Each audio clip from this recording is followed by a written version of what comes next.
We all know that the Republican Party in large parts of the United States, particularly in red states where they control the voting process, they have really taken, only hold power by virtue of the fact that they control who can vote and whether their vote gets counted or not. The Republican Party has completely taken to heart Joe Stalin's old advice, famously said back in the 30s, that it doesn't matter who votes. What matters is who counts the votes. And so, their main electoral strategy outside of fear, fear, fear, and isn't it wonderful that we cut taxes for billionaires, which are the obvious electoral strategies. Their main one is voter suppression, or as I prefer to call it, election fraud, as opposed to voter fraud. This is not the voters engaging in fraudulent activity. This is the people who run the elections. This is election fraud. They do it with purging people from the voting rolls. We saw if you look at the period from 2006 until 2008, right, from that midterm until that presidential election, and you compare that with 2014 to 2016, midterm to presidential election, just in that one cycle, just the difference between those 2-year periods, there was a 33% increase in the number of people purged from the voting rolls in the 2014 to 2016 era versus 2006 to 2008. And I'm doing this from memory, but as I recall, it was around 10 or 11 million people in the 2006 to 2008 and around 12 million in the 2010 to 2012, up to 2016. But if you look at just the last year, now keep in mind, in none of these previous 2-year periods was it more than 12 million people purged over a 2-year period. In just the last 12 months, 14 million people have been purged. So they have that. That's one strategy. And that requires states that have voter registration systems, which we got as a result of Jim Crow. Voter registration came into being in the United States in a big way during Reconstruction as a way of making, just preventing people from voting, just plain old flat out. It was, in the South, it was preventing black people from voting. In the North, it was preventing poor people from voting.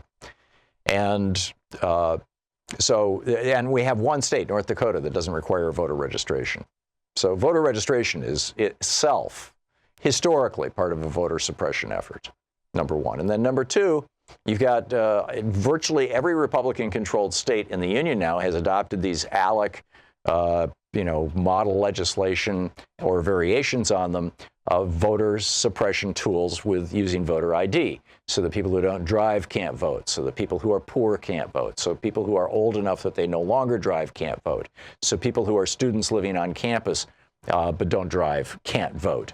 So, basically the only people who can easily vote are middle-class white people and of course, upper middle class and wealthy white people. So these two strategies combined are why we have gone from 60 years of the Democrats controlling the House, the Senate, and in many cases the White House. The exceptions were the treason of Nixon and the treason of Reagan to become presidents, and the Supreme Court handing George W. Bush the presidency. But this is why the Democrats, for so long controlled everything up until the Reagan era when they started screaming about voter fraud and putting these systems in place. So I got a note from a guy named Tarek. He's a listener in Canada to my program over the weekend, and he writes, here in Canada, citizens and permanent residents alike are covered by publicly funded health care that is administered through the provinces, whereas temporary residents must be covered by other means, namely buying private health insurance. So, in other words, everybody who's a citizen, everybody who's eligible to vote, has free health care in Canada, right? Or, it's not free, but has Canada's Medicare program. So he continues, since it's in everyone's best interest to have free health care coverage, free in quotes, unlike other government-issued identifications such as driver's licenses, et cetera, the vast majority, if not all, Canadians from all socioeconomic backgrounds make sure to obtain their health cards, which can be used as an official photo ID for flying domestically. I looked this up on the Canadian website. The ID card, their Medicare ID card in Canada looks like a driver's license here. It's got your picture, it's got your address, it's got all your information on it. It's got barcodes and holograms, and I mean, you know, it's a real thing, right? So anyhow, can be used as official photo ID for flying domestically, buying alcohol, and more importantly, voting. And in fact, I went to the Vote Canada website. If you do the search on this, you have to search the domain .ca rather than .com. And you find the government websites, and there's one about how to get your, you know, here's your photo ID for your Medicare program. And the other is, you know, the ID that is acceptable for voting. Yeah, they require ID across Canada to vote. And at the top, literally at the top of the list, is your Medicare card, which every Canadian citizen has, and the people in Canada who are living there who are not citizens doesn't have. It's real simple. So now we know why the Republicans for 30 years have fought so hard against a national health care system in the United States. Because that's why it's so easy to vote in Canada. That's why everyone in Canada has easy access to the polls. That's why they can't purge your name off the voting rolls. So in the United States, if we were to create a single-payer healthcare system and provide an ID just like Canada does, and then say, you know, and then as Democrats start winning, which they would do as a result of this, because it would increase voter turnout. I mean, we all remember Paul Weyrick's famous quote. Here it is, coming out of the 360, Sean. Now, many of our Christians have what I call the goo-goo syndrome, good government. They want everybody to vote. I don't want everybody to vote. Elections are not won by a majority of people. They never have been from the beginning of our country, and they are not now.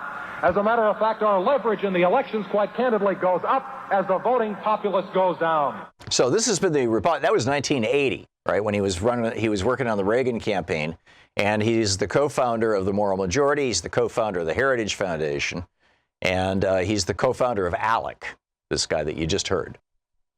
And ALEC, of course, has been distributing this model legislation. So now we know the real reason why Republicans are scared to death of a national health care system. It'll make it easy for everyone to vote if we do it the way that most other countries do it, which is pretty amazing when you think about it. And also is why, you know, a national health care system should be policy issue one if the Democrats take any power at all in this election, and particularly in 2020.